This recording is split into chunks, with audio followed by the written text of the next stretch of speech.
Hello my dear students, मेरा नाम दीपांशु राजपूत है और आज के इस वीडियो में हम डिस्कस करेंगे क्लास 12th का मॉडल पेपर।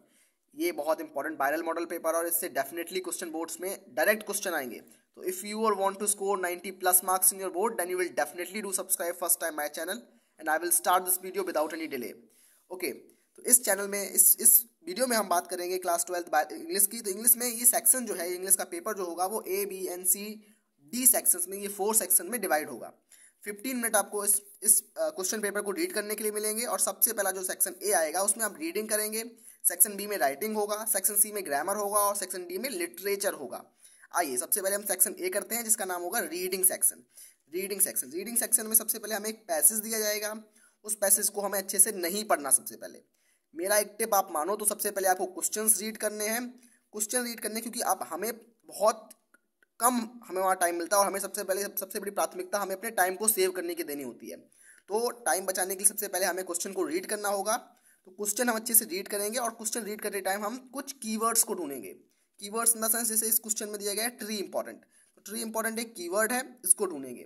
इस तरीके से ये क्वेश्चन दिए गए, इनको आप देख लो। अगर आप बोलोगे तो मैं इनका सॉल्यूशन भी करा दूंगा। आज की वीडियो में सॉल्यूशन कराऊंगा लेकिन ग्रामर सेक्शन का सिर्फ। इसमें दिया गया है कि right find the words from the passage which means suitable, cosmic, unpleasant. तो इसमें हम देखते हैं जैसे कि अनप्लीजेंट का मतलब होता है बिना आनंद के, अनजॉय। तो इसका हो जाएगा, इसका जैसे हम इसमें ढूंढेंगे तो इसमें हमें मिल जाएगा अनजॉय का सॉरोफुल का मतलब होता है दुख में और अनप्लीजेंट का मतलब भी होता है दुख में। तो नेक्स्ट पे हम पेज पे चलते हैं। तो आ गए हैं हम सेक्शन नंबर बी पे जिसका नाम है राइटिंग सेक्शन। राइटिंग सेक्शन में हमें क्वेश्चन नंबर 2 दिया गया है, ये 10 मार्क्स का होगा। 10 मार्क्स में हमें सबसे पहले आर्टिकल राइटिंग दिया जाएगा। आर्टिकल राइटिंग में हमें 3 ऑप्शंस दिए जाएंगे। इसमें सिर्फ हमें एक ऑप्शन मतलब एक टॉपिक पे ही 10 नंबर का आर्टिकल लिखना है, जो कि हमें 100 से 150 वर्ड्स में 100 से लेकर 150 के शब्दों के बीच में ही लिखना होगा। हमें यहाँ पे ये प्रॉब्लम ऑफ अनएम्प्लॉयमेंट मतलब बेरोजगारी की समस्या पे, या फिर हमें गंगा क्लीन मिशन पे, या फिर ग्रेट लीडर ऑफ इंडिया, ये पे हम कर सकते हैं। इसमें महात्मा गांधी पे लिख दो या नरेंद्र मोदी पे लिख दो, जो आपके फेवरेट लीडर हों उस पर। 3rd नंबर क्वेश्चन आएगा, वो भी 10 मार्क्स का होगा, जिसके अंदर हम राइटिंग के अंदर ही आएंगे और इसमें हम लेटर राइटिंग करेंगे। लेटर राइटिंग में क्या होगा, जो इलेक्ट्रिसिटी की सप्लाई है वो पुअर सप्लाई के बारे में हम लेटर लिखेंगे। उस लेटर के बारे में इसमें हम बात करेंगे। अगर आपको इस पे वीडियो चाहिए तो मैं वीडियो बना दूंगा, लेकिन अभी मैं ग्रामर पे फोकस करूंगा। तो अब हमारा प्यारा सा सेक्शन आ गया है, सेक्शन ग्रामर। इसमें हमें 5 क्वेश्चन दिए जाएंगे और सभी क्वेश्चन जो है वो 2-2 मार्क्स के होंगे। तो 5 × 2 विल बी 10 मार्क्स की हमें ऑब्जेक्टिव दिखाई देंगे इस क्वेश्चन पेपर में। So the synonym of the Fortune. चलिए बढ़ते हैं सेक्शन सी ग्रामर की तरफ। ग्रामर में सबसे नंबर 1 क्वेश्चन बोल रहा है सिनोनिम। तो हमें वोकैबुलरी पे अच्छा फोकस करना होगा। वोकैबुलरी में आता है सिनोनिम। सिनोनिम में क्या है कि फॉर्चून का मतलब होता है भाग्य, भाग का मतलब होता है डेस्टिनी। तो ये ऑप्शन नंबर सी में हमें डेस्टिनी मिल रहा है और डेस्टिनी का मतलब भी होता है भाग्य। ओके, अगर इसका एंटोनिम पूछ जाए तो इसका एंटोनिम क्या हो जाएगा, अनफॉर्चून इसका एंटोनिम हो जाएगा, मतलब दुर्भाग्य। उसके बाद हमें दिया गया है दूसरा नंबर, एक फ्रेज दी गई है कम अक्रॉस का मतलब होता है टू डिसीव। उसके बाद में 3rd नंबर क्वेश्चन दिया गया है द एंटोनिम ऑफ ट्रेटर का मतलब होता है गद्दार। तो ऑनेस्ट का मतलब ईमानदार, कॉवर्ड का मतलब कायर, थीफ का मतलब चोर, पैट्रियट का मतलब देशभक्त। तो गद्दार का देशभक्त हो जाएगा, मतलब D option is the right of this particular question. 4th question बोल रहा है Ram has went to school, which word in the sentence is an error. इसमें कौन सा सेंटेंस में कौन सा वर्ड जो है वो एरर है। तो इसमें वेंट गलत है। इसके साथ क्या आता है, गो, वेंट, गोन। अगर हैज दिया गया है मतलब प्रेजेंट परफेक्ट में है तो प्रेजेंट परफेक्ट में गोन होना चाहिए, ना कि वेंट। तो इसलिए वेंट गलत है। 5th नंबर क्वेश्चन क्या बोल रहा है, ये 1 वर्ड सब्स्टिट्यूशन से क्वेश्चन आया है। A selfish person who always think about of himself is called egoist. Egoist का मतलब होता है स्वार्थी, जो अपने बारे में ही सोचता हो, उसको बोलेंगे ईगोइस्ट। अब हम बात करते हैं 6 नंबर क्वेश्चन पे और ये डिस्क्रिप्टेड होगा, हमें अपनी कॉपी में लिखना होगा। She said to me stop here. उसने मुझसे कहा स्टॉप, यहाँ पे रुको। तो इस क्वेश्चन में हम क्या करेंगे, इस क्वेश्चन को बनाने के लिए हमें इसमें सिर्फ दो दिए जाएंगे, हमें 2 में से सिर्फ एक बनाना होगा। तो इसमें क्या करेंगे, सी ऑर्डर्ड, उसने ऑर्डर दिया, she ordered to stop there. उसके बाद बी नंबर में क्या आएगा, the teacher said to me honesty is the good policy. तो honesty is the good policy एक नेचुरल, एक हैबिचुअल ट्रूथ है, तो इसमें हम सेंटेंस में चेंज नहीं करेंगे।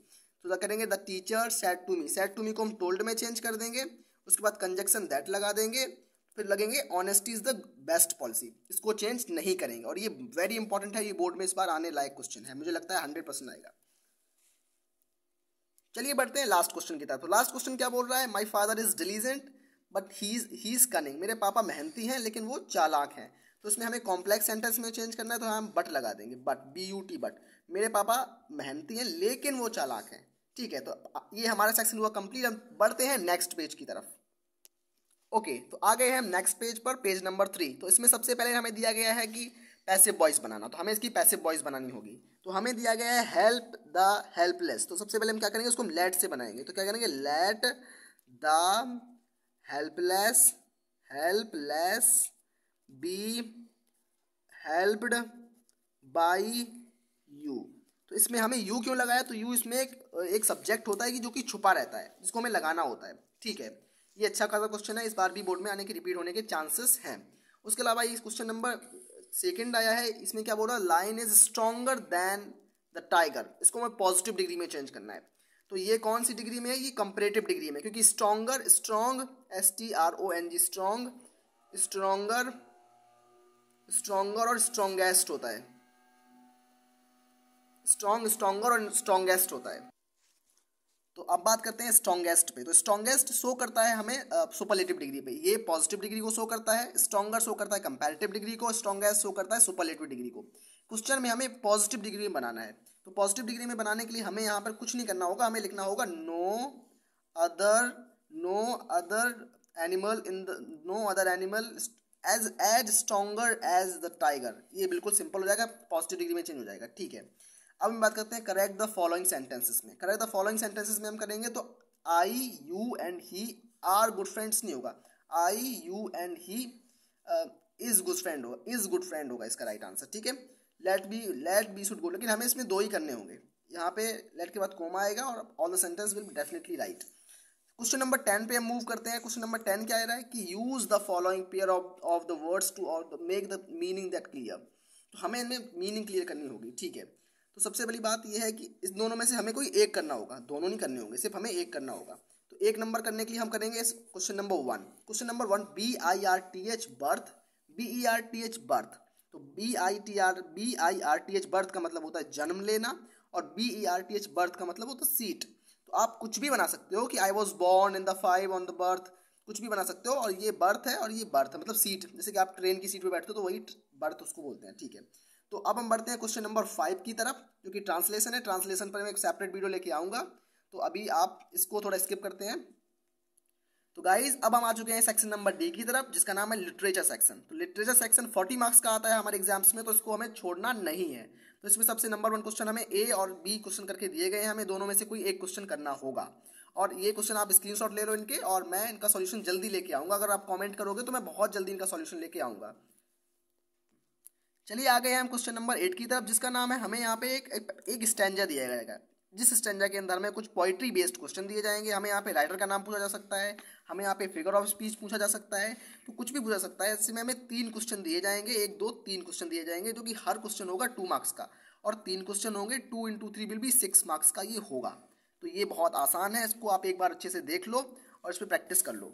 9वां नंबर क्वेश्चन हमारा आ रहा है, वो 4 मार्क्स का है, और ये central idea of the poem है।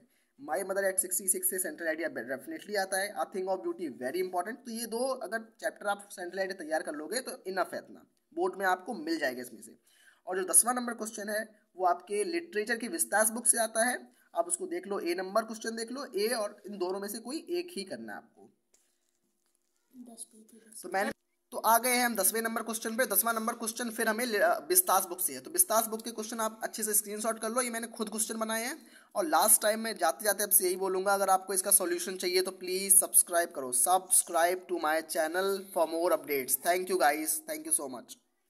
अगर आपको और भी सेक्शंस इस वीडियो चाहिए तो मैं आपको केमिस्ट्री के सॉल्यूशन भी लेके आऊँगा, केमिस्ट्री का पेपर भी लाऊंगा।